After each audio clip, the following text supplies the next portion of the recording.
पुन्हा एकदा स्वागत. आज आपण लोकसभा निवडणुका ज्या संपलेल्या आहेत, त्या निवडणुकांच्या अनुषंगानं काही विषय बोलणार आहोत. या निवडणुकांचे निकाल लागले, सरकार बनलं, परंतु या निवडणुकांनी काही राजकीय, सामाजिक अनुभव पाठीशी ठेवले आणि हे अनुभव नेमके काय राहिले? प्रत्यक्ष निवडणूक लढवणारे माननीय प्रदीप ढोबळे सर, जे ओबीसी सेवा संघाचे संस्थापकही आहेत, त्यांनी यावर्षी भंडारा गोंदियामधून आपली निवडणूक लढवली. बघूया त्यांच्याशी आपण बोलूयात. अ, अ, ढोबळे सर, आपलं सर्वप्रथम त्रिवेज मीडियामध्ये स्वागत. ओके. जय भारत, जय संविधान, जय भीम, जय शिव. बिलकुल बिलकुल बिलकुल. सर, सर्वप्रथम मी आपल्याला हाच प्रश्न विचारणार की तुम्ही भंडारा गोंदियामध्ये लोकसभा निवडणुकीत उमेदवार राहिलात. या तुमच्या उमेदवारी दाखल करण्यामागे नेमकं काय कारण होतं आणि का तुम्ही उमेदवारी दाखल केली, या संदर्भात सर्वप्रथम आपण सांगावं. ओबीसी सेवा संघाचं महाराष्ट्रातील 25 ते 30 जिल्ह्यामध्ये चांगलं नेटवर्क आहे आणि त्यामध्ये विशेष करून भंडारा आणि गोंदिया या 2 जिल्ह्यामधलं नेटवर्क अजून स्ट्रॉंग आहे. आणि याची माहिती असल्यामुळे भंडारा आणि गोंदिया या दोन्ही जिल्ह्यातील वंचित बहुजन आघाडीच्या पदाधिकाऱ्यांनी वंचित बहुजन आघाडीच्या हायकमांडला माझे नाव पाठविले की आपण जर का प्रदीप सरांना उमेदवार बनवले तर आपण ही निवडणूक निश्चित जिंकू शकतो. आणि त्याप्रमाणे माझा वंचित बहुजन आघाडीच्या हायकमांडशी बोलणं सुद्धा झालं, प्रत्यक्ष बोलणं सुद्धा झालं आणि मग मी वंचित बहुजनचा उमेदवार म्हणून लढणार असं ठरलं. पण एक ही महाविकास आघाडी आणि वंचित बहुजन आघाडीची जी चर्चा सुरू होती, ती चर्चेचा दृष्टिकोन हा होता की कशा प्रकारामध्ये जे मोदी सरकार आहे आणि जे एका प्रकारे अघोषित आणीबाणी त्यांनी घोषित केलेली आहे आणि ही आणीबाणी घालून लावण्यासाठी वंचितने आणि महाविकास आघाडीचा भाग व्हावा. आणि त्या दृष्टिकोनातून वाटचाल सुरू असतानाच अचानक मला 16-17 मार्चला एक दिल्लीवरून न्यूज आली आणि टीव्हीवर न्यूज होती ती खरं म्हणजे, आणि सोनिया गांधी आणि नाना पटोले त्यात दाखवले. आणि नाना पटोले हे वंचितचे हे काँग्रेसचे उमेदवार तिथून होणार. तर मग महाविकास आघाडीतून जर का नाना पटोले तिथून उमेदवार होणार आणि वंचितचं तेव्हा चर्चा सुरू होती आणि मला असं वाटतं की जागा वाटपाबद्दल आता जमणार नाही अशी स्थिती सुद्धा मला वंचितच्या हायकमांडनी सांगितली होती. म्हणून मी सुद्धा तिरंगी लढतीसाठी तयार झालो होतो. पण जेव्हा नाना पटोलेंचं नाव आलं तर त्यावेळेस आमच्या ओबीसी सेवा संघाच्या जी राजकीय कमिटी तात्पुरती बनवली होती त्यांचं असं म्हणणं पडलं की नाना पटोलेंचं ओबीसी साठी चांगला काम आहे. तर म्हणून मी बाळासाहेबांना सांगितलं की ही निवडणूक आपण नाहीतरी आपण बीजेपीला हरवणं हा आपला मुद्दा आहे, तर आपण वॉकआउट देऊ शकतो का. तर त्यामुळे ते नाराज झाले त्यांनी, कारण तिरंगी लढत आहे तर लढलीच पाहिजे. आणि मग पण नंतर नाना पटोलेचे नाव हल्ले तिथून आणि वंचितचे भंडारा गोंदियाचे जे पदाधिकारी आहेत, अध्यक्ष आहेत, त्यांनी आग्रह केला की सर आपण या आणि वंचित बहुजन आघाडीचा फॉर्म भरा. म्हणून मी 26 मार्चला माझे मित्र ऍडव्होकेट मिलिंद खोब्रागडे यांना सोबत घेऊन, कारण आजकाल फॉर्म भरणं सुद्धा फार कठीण काम असतं. उमेदवारी अर्ज आणि फॉर्म 26 हे जवळजवळ 25-30 पानं असतात ती. तर ऍडव्होकेट मिलिंद खोब्रागडेंच्या मदतीने तो फॉर्म मी बनवला आणि 27ला मी वंचित बहुजनचा उमेदवार म्हणून फॉर्म दाखल केला. कारण वंचित बहुजनच्या पदाधिकाऱ्यांनी मला सांगितलं होतं की ते बाळासाहेबांशी चर्चा करून मला उमेदवारी देण्याचा पूर्ण प्रयत्न करतील. आणि मी 27ला तसा फॉर्म भरला. पण 27लाच मी उमेदवारीसाठी जेव्हा तिथे होतो कलेक्टर ऑफिसमध्ये, तेव्हाच वंचित बहुजननी संजय केवट याला उमेदवारी दिली. आणि मग काय करावं असा माझ्या पुढे प्रश्न झाला.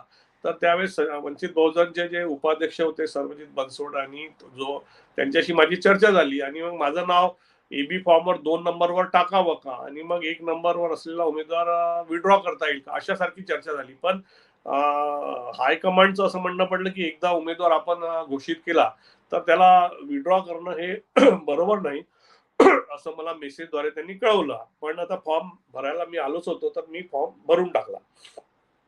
त्यानंतर स्क्रुटिनीच्या दिवशी फॉर्म निघाला, पण एबी फॉर्म नसल्यामुळे मी अपक्ष उमेदवार टर्न झालो आणि 30 तारीख ही फॉर्म विड्रॉ करायची डेट होती.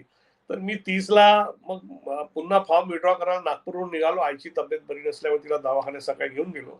आणि नंतर मग मी जेव्हा आलो तर मला डॉक्टर सुरेश मानेंचा फोन आला की त्यावेळी स्क्रुटिनीमध्ये एकूण 45 लोकांनी फॉर्म भरले होते, तर 23 लोकांचे फॉर्म रिजेक्ट झाले होते. त्यामध्ये डॉक्टर सुरेश माने यांच्या बहुजन रिपब्लिक सोशलिस्ट पार्टीच्या उमेदवाराचा फॉर्म रिजेक्ट झाला होता. आणि त्यांनी असा ऑफर ठेवला की तुम्ही ही निवडणूक लढावी. तर मला असं वाटलं की जेव्हा आपण सर्व मिळून बीजेपीला पराभूत करणं हा आपला एकमेव उद्देश आहे. आणि मग काही लोकांचं असं म्हणणं पडलं की माझ्या मतामुळे सेक्युलर वोटांचं डिव्हिजन होईल आणि त्यामुळे बीजेपीचा उमेदवार बहुधा निवडून येऊ शकतो. तर डॉक्टर सुरेश मानेंनी मला असं सांगितलं की आजच्या स्थितीमध्ये तिथून जो बीजेपीचा उमेदवार आहे भंडारा गोंदियाचा सिटिंग एमपी सुनील मेंढे हा 3 लाखच्या मार्जिनने निवडून येणार आहे.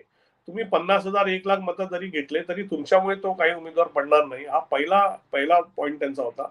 दुसरा पॉईंट त्यांचा असा होता की तुम्ही ओबीसी सेवा संघाचे राष्ट्रीय अध्यक्ष आणि तुम्ही जर का फॉर्म मागे घेतला तर ओबीसी समाजात हा मेसेज जाईल की ओबीसी समाजाचा जर का संघटनेचा अध्यक्ष जर का मॅनेज होतो किंवा फॉर्म मागे घेतो तर त्या समाजामध्ये पुन्हा समोर लढायची हिंमत राहणार नाही.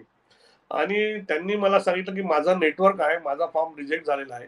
त्यावेळेसच मग बळीराज्य पार्टीचे अध्यक्ष डॉक्टर महेंद्र धावडे यांचाही फोन आला की तुम्ही आमचे उमेदवार बना. मग मला कारण त्यावेळेस वंचित आणि बहुजन डॉक्टर प्रकाश शेंडगे यांची जी ओबीसी बहुजन पार्टी आहे त्यांनी सुद्धा उमेदवार उभे केले होते. तर त्यांना जसं माझं नाव कळलं की माझे उमेदवार येते त्यांचा सुद्धा मला फोन आला की तुम्ही ओबीसी बहुजन पार्टीचा तुम्हाला पुरस्कृत उमेदवार तुम्ही बना. प्राध्यापक श्रावण देवरेंचा फोन आला की तुम्ही ओबीसी राजकीय आघाडीचे उमेदवार बना. आणि तिथे एक जय विदर्भ पार्टी म्हणून विदर्भामध्ये वेगळ्या विदर्भ आंदोलन चालवणारी पार्टी आहे. तर त्या पार्टीच्या मला संपर्क केला की आणि मी त्यांना म्हटलं मला थोडा वेळ द्या. आणि मग मी वेळ घेऊन विचार केला की छोटे राज्यामध्ये विकास चांगला होतो. तर मग मी त्यांची समर्थन घेण्याचे ठरवले आणि अशा 5 पार्ट्यांचे मला जेव्हा समर्थन मिळाले तर मी विचार केला की आता बऱ्याचद्वारे फेसबुकद्वारे किंवा वृत्तपत्राद्वारे किंवा आपल्या सोशल मीडियाद्वारे मी व्यक्त होतच असतो. पण प्रत्यक्ष लोकांमध्ये जाऊन आपण व्यक्त व्हावं. आणि तो 20 दिवसाचा जो आणि मधल्या काळामध्ये माझी 3 लाख रुपयाची एअर इंडियामध्ये मी जो डेप्युटी जनरल मॅनेजर होतो, ट्रेनिंग डिव्हिजनचा हेड होतो, ही नोकरीचा मी 15 मार्चला मान्यवर काशीराम साहेबांच्या जयंतीच्या दिवशी त्याग पत्र देऊन नोकरीतून बाहेर आलो होतो. तर माझ्यापाशी लोकांपर्यंत पोहोचवायची एक चांगली संधी होती. आणि ती संधी आणि मोदी विरुद्ध आणि भाजपा विरुद्ध भाजपाची जी एकाधिकारशाही चालू आहे आणि ज्याप्रमाणे इंदिरा गांधींनी जेव्हा इमर्जन्सी लावली तेव्हा भारतातली जनता एकवटली होती त्याप्रमाणेच भारतातली जनता एकवटली होती. आणि जर का डॉक्टर सुरेश माने अंदाज लावतात की इथला उमेदवार हा बीजेपीचा सिटिंग या पोझिशनमध्ये 3 लाखांनी निवडून येतो तर मग बीजेपीच्या विरुद्ध एक फळी मी सुरू केली. आणि जवळजवळ रोजच्या 15 ते 20 नुक्कड मिटिंगा, रोजचा 150 ते 200 किलोमीटरचा प्रवास, प्रत्येक तहसीलमध्ये कार्यालय आणि प्रत्येक तहसीलमध्ये 2 गाड्या आणि जवळजवळ एक 4-5 लाख पत्रकं अशा प्रकारे. आणि माझा ओबीसी सेवा संघाचा अध्यक्ष म्हणून भंडारा आणि गोंदियामध्ये झालेले राज्य अधिवेशन ज्याचा मी अध्यक्ष होतो. आणि 2019ला आम्ही तिगावला ओबीसी साहित्य संमेलन केलं होतं. त्यानंतर भारतातली पहिली ओबीसी जनगणना परिषद 2008ला भंडाऱ्याला झाली होती. असं विस्तृत. आणि 2013 मागच्याच वर्षी एक 5,000 लोकांचा धरणे कार्यक्रम गोंदिया कलेक्टरच्या ऑफिसवर आणि 10,000 लोकांचा मोर्चा माझ्याच नेतृत्वात भंडारा कलेक्टरच्या ऑफिसवर ओबीसी जनगणनेसाठी गेला होता. तर त्यावेळेस मला एक वंचितचा दीपक जनबंधू म्हणून एक कार्यकर्ता आहे. तो मला बोलला की मी म्हटलं माझे ओबीसी सेवा संघाची लोक विभाजित झालेले आहे आणि ओबीसी सेवा संघ हे अराजकीय संघटन आहे. त्याच्यामुळे मी त्यांना फोर्स करू शकत नाही की तुम्ही माझ्या प्रचारामध्ये राहा. फक्त त्यातही जे रिटायर्ड ओबीसी सेवा संघाची जी मंडळी आहे आणि ओबीसी सेवा संघामध्ये काम करणारे जे नोकरधारी आहेत त्यांच्या पत्नी, त्यांच्या मिसेस, त्यांच्या मुली या माझ्या प्रचारामध्ये आल्या. अशा प्रकारे एक चांगल्या प्रकारे मी लढत दिली. पण त्याचा लढतीचा परिणाम असा झाला की लोकांच्या असं लक्षात आलं की या लढतीमध्ये जे प्रदीप ढोबळे मुद्दे मांडत आहे बीजेपीच्या किंवा मोदीच्या एकूणच एका हुकुमशाहीच्या विरुद्ध, आणि मी मुद्द्यासहित सांगितलं त्यांना, जसं की बिलकुल. कुठल्याच नाही, कुठल्याच आपण देशामध्ये. आपण त्या सगळ्या गोष्टीवर बोलूया. पण आपण म्हणजे सर्वात अगोदर म्हणजे आता जवळपास या निवडणुकीमध्ये 5 पक्षांनी आपल्याला पाठिंबा दिला, म्हणजे पाठिंबा दर्शवला. प्रत्यक्ष तो दिला. चर्चाही पुरस्कृत. झाली या अनुषंगाने. म्हणजे या निवडणुकीमध्ये 5 पक्षांचा पाठिंबा असणारे मला वाटतं कदाचित एकमेव उमेदवार आपण असाल. पण प्रत्यक्षात भीमसेनेचाही मला मतदान पाठिंबा होता. हो, हो, हो. बिलकुल. पण प्रत्यक्षात मतदानामध्ये आपल्याला 1196 मला वाटतं काही मतं मिळाली बरोबर, आहेत. बरोबर, तर बरोबर. याचं नेमकं अ- काय अ- कारण असावं? म्हणजे ही सगळी अकराशे पक्ष जी होती हां. 1136 मतं मिळाली. हो, हो. हो. तर याचं नेमकं काय कारण? म्हणजे 5 पक्षांची तिथं काहीच पार्श्वभूमी नव्हती का? की नेमकं काय होतं? की फक्त एक काहीतरी भास निर्माण करणं आणि उमेदवाराला लढवणं असा काही प्रकार होता का? नेमका काय अनुभव राहिला हा?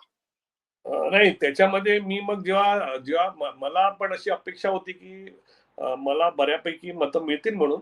पण जेव्हा मग एक थोडा ओबीसी सेवा संघाचाच एक सदस्य आहे त्याच्याशी मी चर्चा केली, तर त्यांनी मला सांगितलं की साहेब, आमच्या घरच्या मंडळींना आम्ही सांगितलं तुम्हाला मतदान करायला, पण ते म्हणत होते की आम्ही यावेळेस ओबीसी सेवा संघाचे अध्यक्ष प्रदीप ढोबळे सांगतायत की ही निवडणूक अतिशय निर्णायक अशी देशाच्या दृष्टिकोनातून महत्वाची निवडणूक आहे. या देशात लोकशाही किंवा संविधान टिकेल की नाही अशी निवडणूक आहे.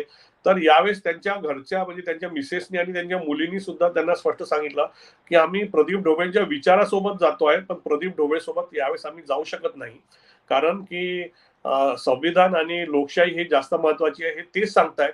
तर ते माझ्या विचारासोबत गेले आणि माझ्या प्रत्यक्ष उमेदवारीसोबत आले नाही, कारण त्यांनी अंदाज लावला होता की बहुधा मी निवडून येणार नाही, आणि मग मला येणारं मत जर का भाजपा उमेदवाराला बढत देण्यात किंवा त्याला जिंकण्यात मदत करत असेल, तर ते त्यांनी त्यांची, आणि लोकशाहीमध्ये योग्य भूमिका घेण्याचा प्रत्येक मतदाराचा जो अधिकार होता तो त्यांनी पण त्या सदस्यांनी मला मतदान केलं. म्हणजे मला जे ओबीसी सेवा संघाचे पदाधिकारी आहेत आणि साहित ज्या विधानसभेच्या कॉन्स्टिट्युन्सी आहे तिथून जे जे आमचे पदाधिकारी त्यांचे सगळं मतदान मला झालं, जे आपण हे जे 1100 समथिंग जे म्हटलं. पण त्यांच्या परिवारांनी सुद्धा ते या याच्यातच गेले की निवडणूक देशासाठी अतिशय निर्णायक अशी निवडणूक आहे आणि इथे कुठल्याच प्रकारची रिस्क घ्यायचं नाही. म्हणजे अतिशय प्रत्येक प्रत्येक मतदात्यांनी विचार करून यावेळेस मतदान केलेलं आहे, आणि म्हणून जे 400 पारचा नारा करत होते ते 240 वर अडकले. स्वबळावर ते मेजॉरिटी पण घेऊ शकले नाही. आणि जे मोदी मागच्या वेळेस 3003 सीटा होत्या आणि सेक्युलर या शब्दाचा त्यांनी त्यांच्या मागच्या वेळेस निवडणुकीमध्ये मजाक उडवला होता. त्या त्या त्या मोदींना यावेळेस जनता दल सेक्युलर या पक्षाचा निवडणुकीच्या आधीच मदत घ्यावी लागली. आणि नितीश कुमार आणि चंद्राबाबू सारखे दोन सेक्युलर नेते, जेव्हा की चंद्राबाबू तर 4% मुसलमानांना आरक्षण देण्याचं धोरण आंध्र प्रदेशमध्ये सुरू ठेवणार आहेत, अशा नेत्यांना सोबत घेऊन, आणि जर का राजकीय भाषेत म्हटलं तर कुबड्या घेऊन मोदी नावाच्या व्यक्तीला आपलं सरकार चालवावं लागत आहे. तर मला असं वाटतं की मतदात्यांनी जी ही निवडणूक देशासाठी क्रुशियल समजली होती, आणि म्हणून त्यांनी जे मतदान केलं त्या मतदानाचा बद्दल मी त्यांचा आभारीच आहोत. बिलकुल, बिलकुल. तर सर म्हणजे आपण मला वाटतं महाराष्ट्रामध्ये जेव्हा 2004च्या विधानसभा निवडणुका होत्या, त्याही वेळी आपण म्हणजे साधारणतः बहुजन समाज पक्षाचं तिकीट मिळवण्यासाठी प्रयत्न केला होता. म्हणजे जिथपर्यंत मला माहिती असेल. म्हणजे निवडणूक लढवणं ही आपली इच्छाशक्ती सुरुवातीपासून राहिली आणि आता दोन दुसऱ्या बाजूला आपण हो. दोन हजार आणि आता चौदाला हो, हो, हो. हां, म्हणजे यापूर्वी हां. आणि यावेळी भाजप किंवा मोदींच्या विरोधात देशभरात वातावरण आहे. हे जवळपास स्पष्ट झालेलं होतं. तशी भूमिका तयार झालेली होती. परंतु आपण आता जे सांगितलं, की मतदारांमध्ये तशी भावना होती. निवडणुकीपूर्वी अशी एक म्हणजे समज किंवा एक चर्चा समाजामध्ये होती. तर या संदर्भात तुम्ही त्यावेळेस विचार केला नव्हता, की यावेळी मोदींच्या विरोधात एक लाट समाजातून येणार आहे आणि त्यामुळे आपण त्या लाटेत निवडणूक लढवता त्या विरोधात आपण भूमिका घ्यावी किंवा त्या लाटेत आपण सामील व्हावं, असं का नाही तुम्हाला वाटलं? म्हणजे नेमकं का लढायचंच असा निर्णय का घेतला? हा, मी तुम्हाला जसं सांगितलं ना, जेव्हा मला डॉक्टर सुरेश माने सांगितलं की 3 लाखांनी इथे बीजेपीचा उमेदवार निवडून येतो आहे, तर आणि माझा फॉर्म उरलाच होता, तर मी म्हटलं हा, पण प्रत्यक्षात तोपर्यंत तुमचा फॉर्म भरला गेलाय, म्हणजे फॉर्म भरला गेलेला होता. म्हणजे फॉर्म भरला त्या गेलेला होता. लाटेची कल्पना तुम्हाला नव्हती का आधी, असं असं मला म्हणजे विचारायचं आहे. माझा जे वंचित बहुजन आघाडीच्या हायकमांडशी जेव्हा बोलणं झालं तेव्हा वंचित आणि काँग्रेस महाविकास आघाडीचा भाग म्हणूनच लढावी अशी माझी इच्छा होती आणि त्यांची पण इच्छा होती, प्रामाणिक इच्छा होती, हे मला त्यांच्या बोलण्यावरून आढळलं. पण ज्याप्रमाणे महाविकास आघाडी त्यांना शेवटच्या म्हणजे महाविकास आघाडीनी खरं म्हणजे आपण जर का सुरुवातच बघितली तर बाळासाहेब आंबेडकरांनी दादरला जी संविधान सभा घेतली होती त्या संविधान सभेला जवळजवळ 5 लाख लोक पूर्ण महाराष्ट्रातून आलेले होते. आणि खरं मला वाटते या निवडणुकीचा जो खरा नारळ म्हणतो आपण आता जनभाषेत म्हणायचं तर तो नारळ तिथेच फुटला होता, शिवाजी पार्कच्या बाळासाहेब आंबेडकरांच्या संविधान सभेच्या मीटिंगमध्ये. आणि संविधान सभेत त्यांनी स्वतः राहुल गांधीला बोलवलं होतं. राहुल गांधी आले नाही, नाना पटोले आले होते, पण संविधान सभेतून त्यांनी ह्या देशाचं संविधान धोक्यात आहे म्हणून ही भूमिका घेतली होती की महाविकास आघाडीचा भाग बनावा आणि तसा भाग झाला तरच वंचितचा उमेदवार व्हावा ही माझी सुद्धा भूमिका होती आणि म्हणूनच मी नोकरीचा राजीनामा दिला होता. पण नंतर माझ्या असं लक्षात आलं की जो एक रिस्पेक्ट द्यायला पाहिजे वंचित बहुजन आघाडीला ते महाविकास आघाडीचे पक्ष देत नाही आहेत. त्यांना किती सीट देणार हे सुद्धा सांगून राहिले नाहीत. आणि जे आता मी जे काही बाळासाहेबांचे इंटरव्ह्यू बघितले तर त्यांना फक्त 2 जागाच आम्ही तुम्हाला देतो इथपर्यंत. तर एक रिस्पेक्ट जी द्यायला पाहिजे. आणि जसं की शाहू महाराजांसाठी त्यांनी तिथे वंचितचा उमेदवार टाकला नाही किंवा त्यांनी सुप्रिया सुळे उमेदवार टाकला नाही, तर तसं त्यांच्या विरुद्ध काँग्रेसने एक औचित्य दाखवायला पाहिजे होतं. पण म्हणजे एकीकडे आपण जेव्हा बीजेपीचा विरोध करत आहोत तेव्हा महाविकास आघाडी ही सुद्धा आपल्याला ड्यू रिस्पेक्ट तरी देते आहे का याचा विचार करायची सुद्धा ही वेळ आहे. पण यावेळेस लोकांनी सर्व अपमान सहन करून फक्त देशच महत्वाचा मानला, देशाचं संविधान महत्वाचं मानलं, देशाची लोकशाही महत्वाची मानली आणि तो अपमान गिळून सुद्धा लोकांनी महाविकास आघाडीला मतदान केलं ऍक्च्युली. आणि ते लोकांनी योग्य केलं असं माझं म्हणणं आहे. बिलकुल बिलकुल. पण सर, म्हणजे तुम्ही ओबीसी सेवा संघाकडून म्हणजे एक संस्थापक अध्यक्ष, या निवडणुकीमध्ये मराठा ओबीसी एक प्रकारचा निवडणूक पूर्व एक तणाव होता आणि त्यामध्ये वंचित बहुजन आघाडीने मराठा आंदोलनालाही पाठिंबा दिलेला होता आणि नंतर त्यांनी ओबीसीशी चर्चेचा एक समन्वय ठेवलेला होता. अशा वेळी या गोंदिया भंडारा मतदारसंघामध्ये मराठा ओबीसी हा विषय कसा हाताळला गेला किंवा कसा तो राहिला आणि त्यात वंचित किंवा इतरांची नेमकी भूमिका नेमकी कशी राहिली आणि त्या अनुषंगानं तुम्ही काही अनुभव या निवडणुकीत त्या संदर्भात घेतला का? बघा, महाराष्ट्रामध्ये जो मराठा समाज आहे त्याची लोकसंख्या फार मोठी आहे आणि विदर्भामध्ये बघितलं तर कुणबी म्हटलं आपण तर त्यांची लोकसंख्या फार मोठी आहे. तर कुणबी मराठा एकूण असा शब्द जर का घेतला तर लोकसंख्येच्या प्रमाणामध्ये हा फार मोठा लोकसंख्या असलेला समूह आहे.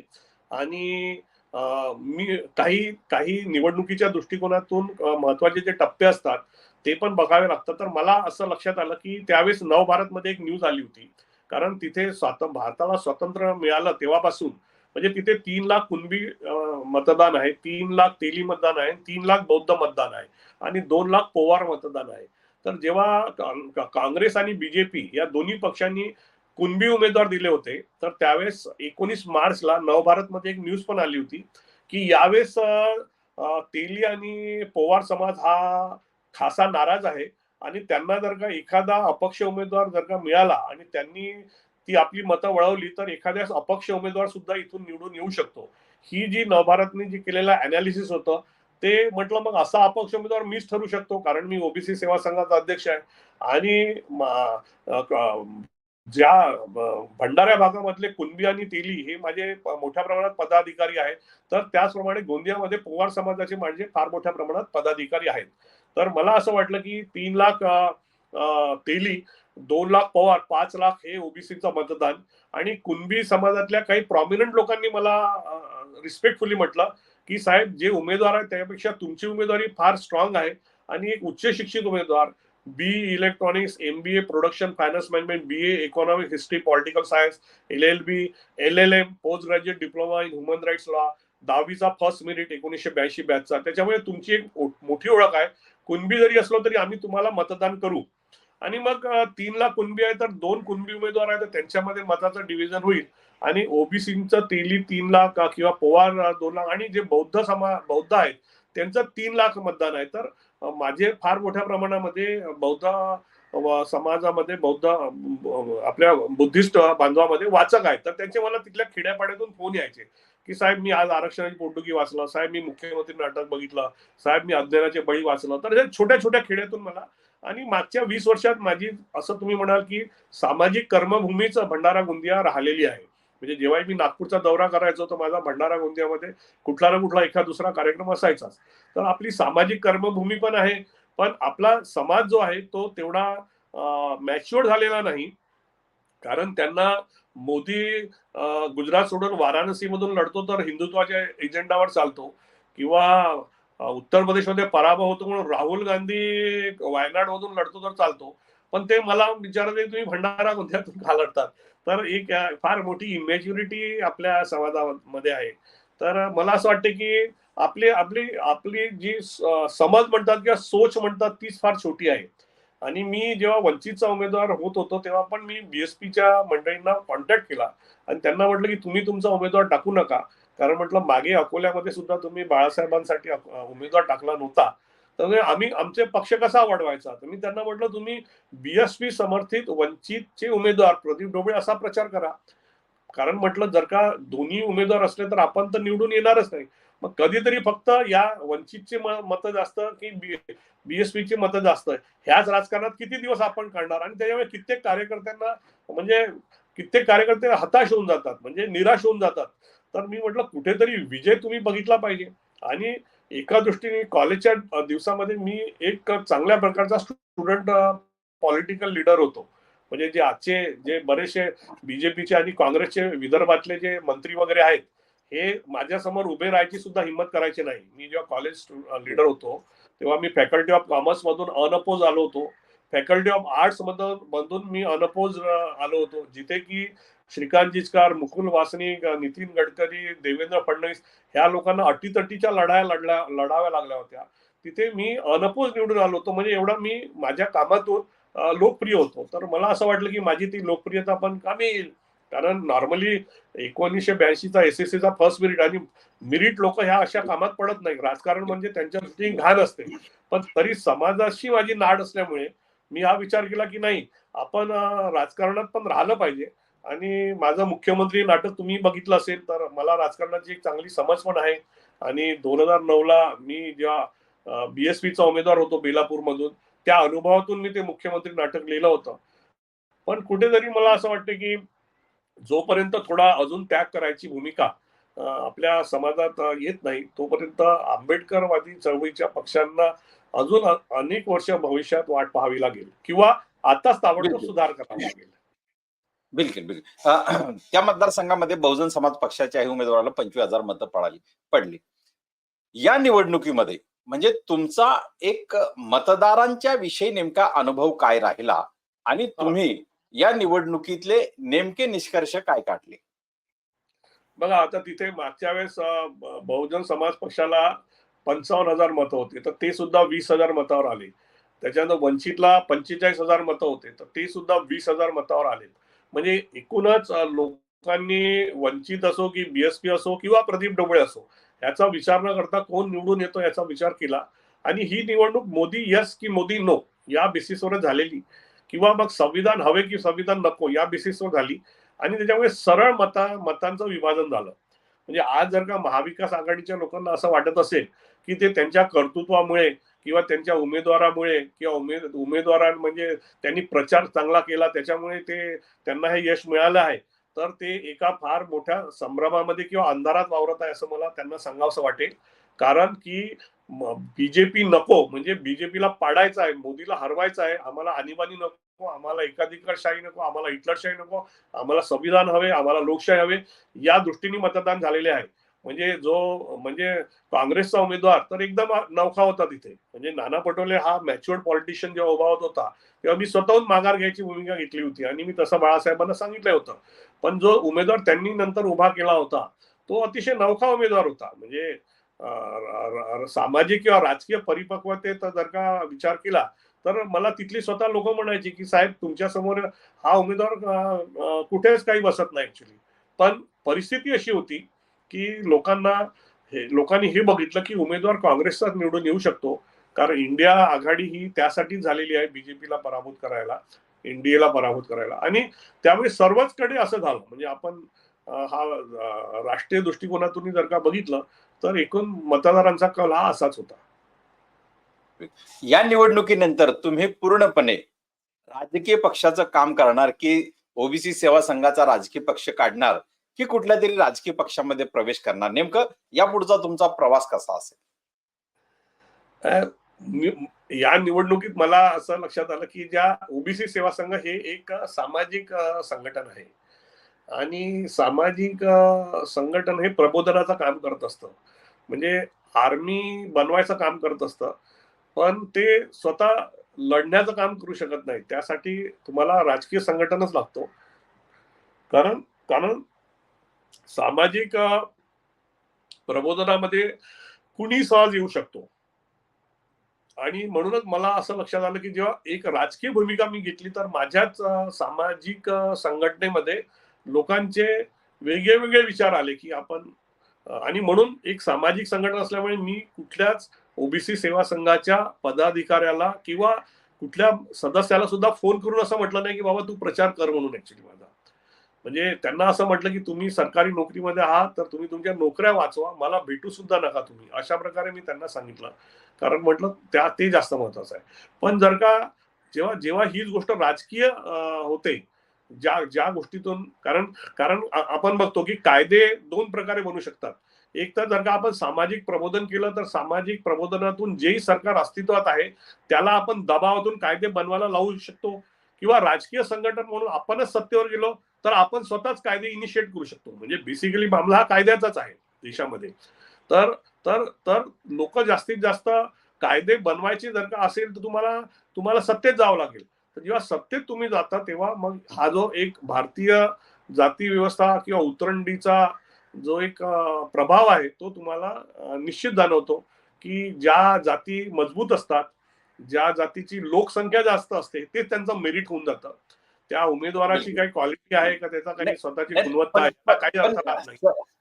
सर यासाठी पण म्हणजे त्याच्या तुम्ही स्वतःचा पक्ष स्थापन करणार की कुठल्या तरी पक्षाच्या माध्यमातून प्रवास करणार की सामाजिक संघटन करून निवडणुका लढणार, नेमकं काय म्हणजे तो एक मुद्दा मला या ठिकाणी जाणून घ्यायचा आहे. नाही सध्या तरी मी म्हणजे फुले आंबेडकरी जे पक्ष आहेत त्या पक्षांच्या वेगवेगळ्या प्रमुखाशी त्यांनी जर का भेट दिली तर त्याच्यानंतर की आपल्याला म्हणजे बघा राज्य स्तराचा पक्ष किंवा राष्ट्रीय स्तराचा पक्ष निर्माण करायचं असलं तर ते असं सांगतात की मतदार आपल्याला आपण जिंकू की हारो आपण आपलं मत दिलं पाहिजे कारण मताच्या तेवढ्या पर्सेंटेजने आपल्याला राज्य किंवा राष्ट्रीय स्तराचा पक्ष म्हणून हे मिळतं. पण आज दुसरीकडे असं बघितलं की राज्य किंवा राष्ट्रीय स्तराचा पक्ष तुमचे किती आमदार आले किंवा किती खासदार आले याच्यावर मिळतो. तर मग वोटांपेक्षा सीटावर आपण काम करायला पाहिजे. नुसतं वोट वाढवण्यापेक्षा वोटो की जगह सीटों पर काम करो. आणि मग त्यासाठी जे अलाइनमेंट आहे ते पॉलिटिकल अलाइनमेंट तुम्हाला करावं लागेल. ही स्किल आहे, पॉलिटिकल स्किल आहे. पॉलिटिकल स्किल करता असताना तुमच्या फॉलोअर्सला पण हे समजावं लागेल की